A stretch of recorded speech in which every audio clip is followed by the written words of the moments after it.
I decided to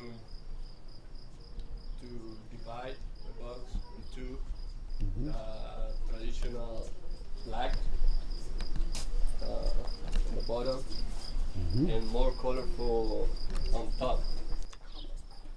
I think the painting is gonna be finished when the people put his hand here. So this is the door of that newspaper. So this is the door of the newspaper, and this is the symbolic. And then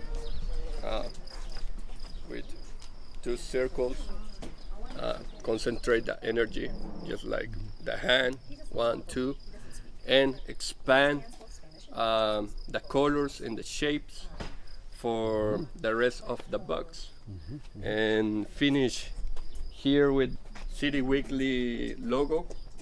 And I wanted to play with, for example, this existing element. But I work with the sunset 3 or 4 hours. Ciao.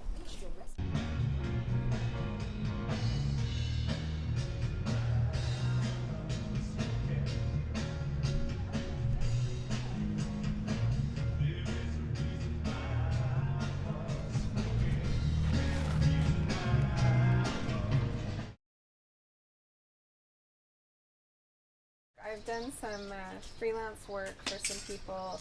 I just never was completely thrown into it. And I ended up quitting my job to really focus on this because this is what I'm passionate about. So I saw the contest and I really didn't think I would get chosen. I just kind of had some student work and just threw that in there. And I didn't hear back and I thought, oh, it probably wasn't enough. And then I got the email, so I was really, really excited. So it's just neat to finally be able to have my art in the public and see what people think about it. It's also intimidating a little bit, so I'm a little nervous, but we'll see. I just love the Day of the Dead. I'm really inspired by that, and I like Tim Burton and just kind of the weird characters, so it just inspires me, and it's fun to paint. So I like seeing a lot of different styles. I've been hired to do portraits and things like that for people. You know, I did one lady had me do her boyfriend's brother that had passed away, and for weddings I'll do portraits of the bride and groom. And so yeah, I do a lot of different mediums and a lot of different things, but this one, it's just so fun. Even though it took a lot of hours, it was really fun to do. Making the cat skeleton was really fun. I like that. What do you think of your mom's talent? I like it a lot. Do you like to draw and do art yourself? What do you like to draw pictures of? Animals. This is your sweet family. Yes, this is my daughter Nika and my daughter Lydia.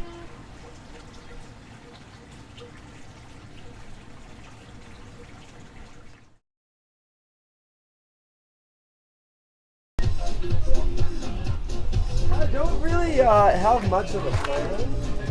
I'm just figured it's Utah and make it all woody and earthy, and I figured there's probably gonna be a lot of people painting them, so why not do something else?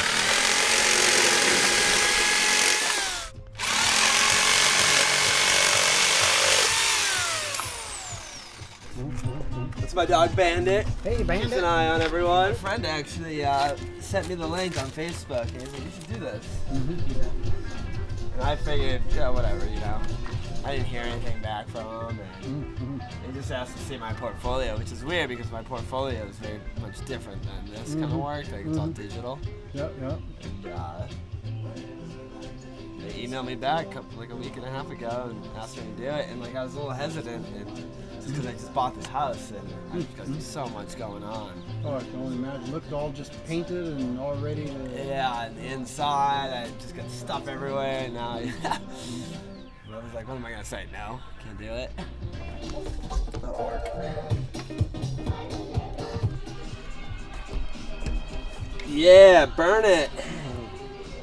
It's just gonna be super random. There's actually no, like, there's no meaning fun to look at. If you want to see the finished thing, you better just go to the arts festival.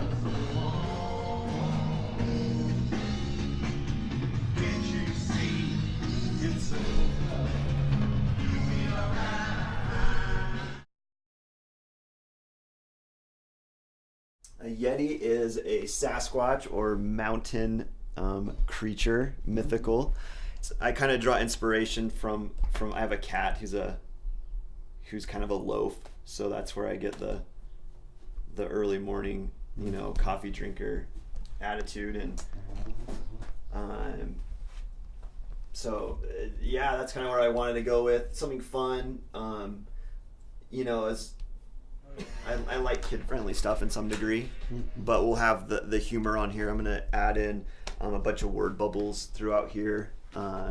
This is the romantic, which is my idea for my wife. So the classic section in City Weekly is the I Spotted You.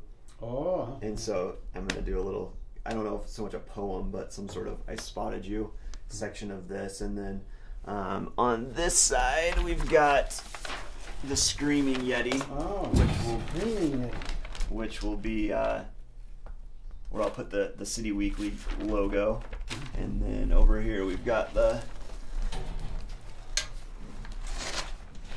you can see, now you can see him he looks more like a toy at this point. So